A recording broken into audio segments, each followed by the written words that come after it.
ज्यादातर लोग घर में अकेले रहना पसंद करते हैं। अकेले वक्त बिताना हमेशा अच्छा होता है। मैं मौली हूँ और मैं ये सब बिल्कुल पसंद नहीं करती। इसके बाद तो बिल्कुल भी नहीं जो मेरे साथ हुआ जब मैं 9 साल की थी।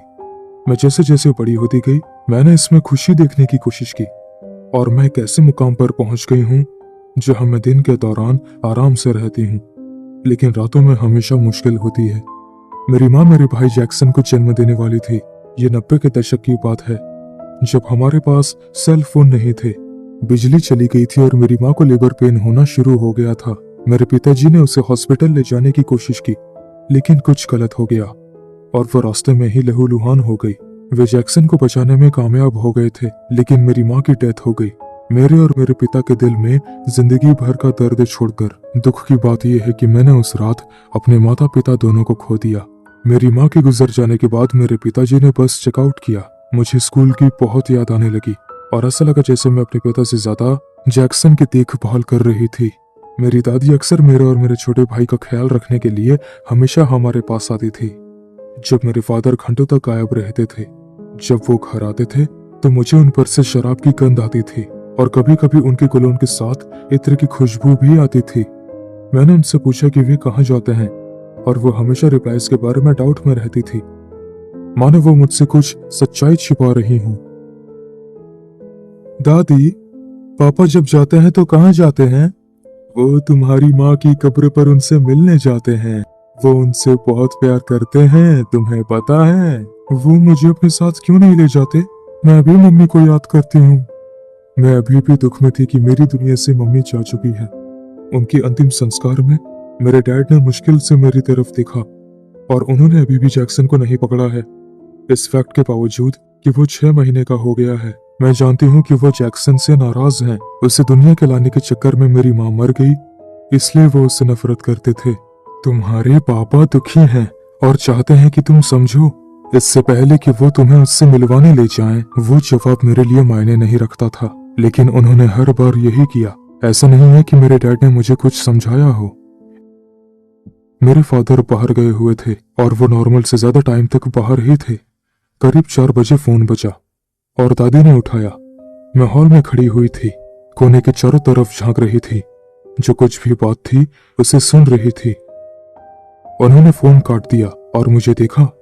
उनके चेहरे पर एक स्माइल आ गई। तुम्हारे पापा चाहते हैं कि मैं उन्हें लेने जाऊं। जैक्सन गहरी नींद में सो रहा है। तुम 9 साल की हो। क्या तुम कुछ मिनटों के लिए एक अच्छी बहन बन सकती हो? तब तक क्या तुम उसका ध्यान रख सकती हो? आपको उन्हें लेने जाने की जरूरत क्यों है? उनके पास तो कार है ना? उन्होंने थोड़ी सी शराब पी रखी है और मुझे ये ध्यान रखना होगा कि वो सेफली घर आ जाए। लेकिन अगर वो एक बड़े आदमी है तो उनकी आपको जरूरत क्यों है? वो एक बड़े लड़के हैं, है ना? मेरी दादी ने अपनी हंसी रोक दी और अपना हाथ अपने मुंह पर रख लिया ताकि वो हंसना बंद कर सके। हाँ, वो सच में एक बड़ा लड़का है, लेकिन कभी कभी बड़े लोग भी गड़बड़ कर देते हैं। आज रात वो सचमुच पागल हो गया है। क्या तुम एक अच्छी बच्ची बनकर उस पर नजर रख सकती हो? मैं उनकी बात से अग्री नहीं थी, लेकिन फिर सहमत हो गई। एक बड़ी लड़की को सशक्त बनाने के बारे में कुछ करना, और मेरी दादी ने मुझ पर भरोसा किया कि मैं मेरे छोटे भाई को सेफ रखूंगी। जाते ही उसने अपने पीछे का दरवाजा बंद कर दिया। मैं अंधेरे में अकेली नहीं बैठना चाहती थी, इसलिए मैं लिविंग रूम में फिल्म देखने चली गई। और मैं जो कार्टून देख रही थी उनके चमकीले रंग मेरे दिमाग को कंफ्यूज कर रहे थे कि मैं देर रात अपने घर पर अकेली थी, अपने छोटे भाई के साथ नीचे वाले कमरे में। ऐसा लग रहा था कि सब कुछ ठीक चल रहा था, जब तक कि मैंने उसके कमरे से गुनगुनाने की आवाज नहीं सुनी। एक पल के लिए मुझे लगा कि मेरी दादी वापस आ गई है, लेकिन वो लोरी कुछ जानी पहचानी थी। मैं हॉल में गई। जैसे ही मैं पास आई, गुनगुनाहट तेज हो गई। मुझे अपने पेट में गड़बड़ी का एहसास हुआ। मेरी स्किन पर एक भयानक डर के रूप में गूज़बम्स आ गए। वो गुनगुनाहट मेरी माँ की तरह लग रही थी। मैंने जैक्सन के कमरे में झांका और एक नाइट गाउन में एक औरत खून से लथपथ जैक्सन के पालने के ऊपर मंडराती हुई एक धुन गुनगुना रही थी। यह धुन वही थी जो मेरी माँ मेरे लिए गुनगुनाती थी। मेरी आवाज कांप उठी। माँ! उस औरत ने मेरी तरफ देखा। उसका चेहरा पीला पड़ गया था और उसकी आंखें अंदर धसी हुई थी। मेरी तरफ देखते ही उसके होठों पर एक डरावनी मुस्कान आ गई। मॉली, ये मम्मी है बेटा। मैंने तुम्हें बहुत याद किया। आओ, अपनी मम्मी के पास आओ। मैं डर के मारे पीछे हट गई। जो भी था, वो मेरी माँ नहीं थी। वो उसकी तरह दिखती थी, उसकी तरह लगती थी, लेकिन मेरी माँ हमेशा गर्म और सुकून देने वाली थी। इस बात ने मुझे भयभीत कर दिया था।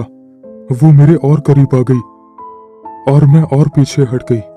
मेरा हाथ पकड़ लो मॉली, तुम हमेशा के लिए मेरे साथ रह सकती हो। मैंने अपना सिर हिलाया। मुझे यकीन नहीं था कि मैंने जो किया वो डर या स्वभाव से था, लेकिन मैंने उससे बात नहीं की।